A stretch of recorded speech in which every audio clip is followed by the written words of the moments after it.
अस्सलाम वालेकुम, how are you. आज मैं आपके लिए पीए के पाक study 302 assignment number 1 solution idea लेकर हाजिर हूँ 2020 का। तो आपका टाइम वेस्ट किए बगैर आगे बढ़ते हैं क्वेश्चन 1 की तरफ। इसमें कहता है, मैंने उर्दू में ट्रांसलेशन भी कर दिया ताकि आपको आसानी रहे। इंडियन नेशनल कांग्रेस 1885 में जो बनी थी, उसके क़याम ने मुस्लिम रहनुमाओं को अपना अलग सियासी फॉर्म रखने के लिए किस तरह मुतहर्रिक किया। कम अज़ कम 5 नुकात इसने आपने जवाब में देने हैं। भाई ये जो इंडियन नेशनल कांग्रेस बनी थी, इसके क़याम से मुस्लिम रहनुमाओं ने अपना अलग सियासी फॉर्म, भाई अपना अलग वतन या अपनी अलग एक नेशनल जो बनी थी, इंडियन नेशनल कांग्रेस ये है ना, तो पाकिस्तान उन्होंने भी एक बनाई थी वो वाली। किस तरह उसके लिए मुतहर्रिक किया, 5 नुकात आपने लिखने हैं।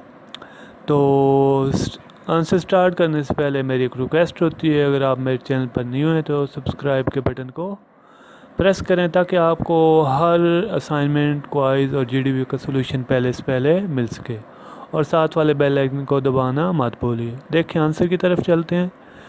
इसमें कहता है, हमने लिखा है Indian national Congress was found in 28 दिसंबर को ये बनी। 1885 में किसने बनाई? A.O. ह्यूम, ब्रिटिश मैन, ये बरतानिया का आदमी था जिसने बनाई। इसमें क्या 5 राइट्स हमने लिखे हैं? All rights were given to Hindus for establishment of national Congress. तमाम जो हकूक़ थे वो हिंदुओं को दिए गए इस कांग्रेस, नेशनल कांग्रेस के बनाने की वजह से। इसलिए भी मुसलमान मुतहर्रिक हुए क्योंकि तमाम तर जो हकूक़ थे वो सिर्फ़ हिंदुओं के लिए बनाए गए थे इस नेशनल कांग्रेस की वजह से। दूसरा पॉइंट मैंने क्या लिखा है? There was no freedom for religion of Muslim to pray one God.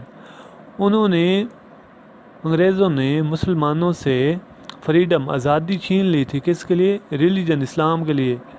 अब मुसलमानों की प्रे वन गॉड, ताकि वो खुदा की इबादत भी ना कर सकें। ठीक है।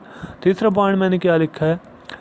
It was only beneficial for Hindus. ये सिर्फ हिंदुओं के लिए बेनिफिशियल थी, भाई उनके लिए फ़ायदेमंद थी। By religion, political and by view of economical also. ये सिर्फ मजहबी लिहाज से, पॉलिटिकल, सियासी और मुआशी लिहाज से सिर्फ हिंदुओं के लिए ये फ़ायदेमंद थी, इसलिए पाकिस्तानी मुतहर्रिक हुए। 4 पॉइंट में देखें तो कहता है, by establishment of this there came a conflict in thoughts of Muslim and Hindus.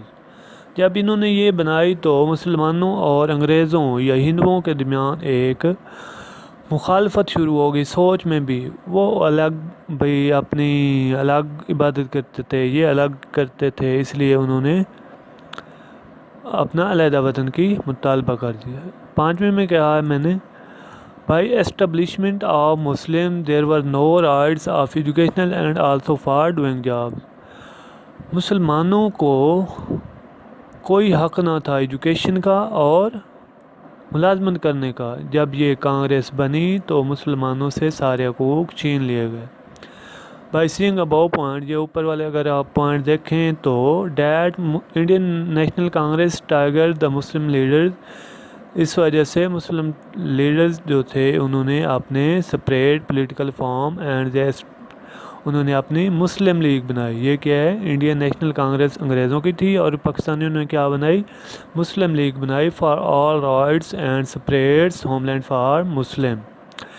तो सेकंड पॉइंट की जानिब बढ़ते हैं। इसमें कहता है, जिन्ना ने अपने 14 नुकात 1928 में जो पेश किए थे, 1929 में हिंदुस्तानी मुसलमानों के हकूक़ को किस तरह महफूज किया। भाई क़ायद-ए-आज़म ने जो पॉइंट दिए थे 14, उसमें मुसलमानों के हकूक़ को किस तरह तहफ़्फ़ुज़ मिला। आपने 5 पॉइंट लिखने हैं, उनको जवाब भी साथ मेंशन करना है कि किस तरह एक्सप्लेन करना है आपने। देखें इसके जवाब में मैंने लिखा है, 14 points of Jinnah were propose by दिए गए क़ायद-ए-आज़म मोहम्मद अली जिन्ना की तरफ से दिए गए 1928 में। ही प्रेजेंट दीज एज प्रोटेक्टेड, उसने ये पेश किए महफूज करने के लिए। चेंज इंटेंडेड डिफेंड, महफूज हिफाजत करने के लिए। पॉलिटिकल प्रिविलेज, तमाम सियासी और दीगर مسلمانوں کے تحفظ کے لیے. 5 secretariats of Indian Muslim are given below. 5 ان میں سے نیچے دیے گئے ہیں. پہلا دیکھیں، Muslim represent will not be short of what 30% for parliament. Parliament میں جو لوگ ہوتے ہیں ان میں مسلمانوں کی تعداد 33% سے بائی 1/3 سے کم نہیں ہونی چاہیے. دوسرا پوائنٹ میں نے کیا لکھا ہے؟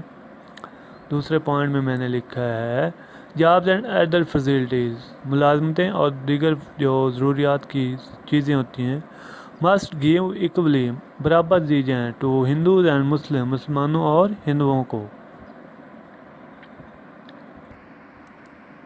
سپریشن آف سندھ، اگلا پوائنٹ کیا ہے؟ سپریشن آف سندھ، سندھ کی علیحدگی. پروونس صوبہ جو ہمارا بنا ہوا ہے. آلسو رائٹ فار مسلم، یہ بھی مسلمانوں کے لیے حق. اس میں اعلان کیا گیا تھا بھئی یہ سندھ کا جو صوبہ ہے یہ ہمیں انگریزوں سے الگ ہمیں ملنا چاہیے. فار میں نے کیا لکھا ہے؟ اس میں کہہ رہا ہے فل ریلیجیس فریڈم، مکمل مذہبی آزادی، is also a good right, ایک اچھا حقوق تھا. For Muslim from those point, in point میں سے یہ ایک پوائنٹ دیا گیا تھا کہ مسلمانوں کے مکمل مذہبی آزادی دی جائے، ان کے عقیدے کی، ان کی بھائی کس کو خدا مانتے ہیں، کس کو رسول مانتے ہیں، ایک کتاب کی، اور بھی دیگر بہت سارے آپ 14 پوائنٹ دیکھ کے ان میں سے بنا سکتے ہیں. تو اگر آپ کو یہ فائل چاہیے تو مجھے واٹس ایپ کر دیجیے گا، جو کہ گیون ڈسکرپشن میں آپ کو ملے گا WhatsApp number. Thanks for watching. Please subscribe for more updates and latest videos. Thanks for watching. Allah Hafiz.